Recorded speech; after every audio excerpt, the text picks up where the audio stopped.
Hi friends, మీది కూడా tiffin అయింది. మాదైతే టిఫిన్ వచ్చేసి దోశ, రాగి దోశ. ఈరోజు మధ్య రాగి దోశ.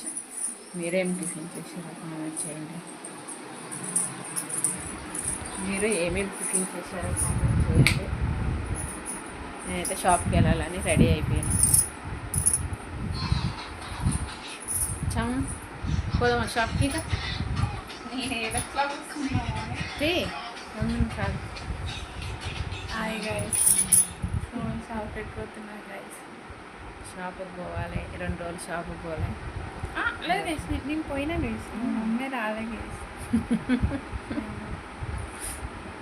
మీకు తెలుగు వచ్చు, కాకపోతే తెలుగు వచ్చు గైస్, మంచిగా వచ్చు, కానీ అర్థం కాదు. అంతే అంతే మాట్లాడేది అర్థం కాదు. Bye bye guys.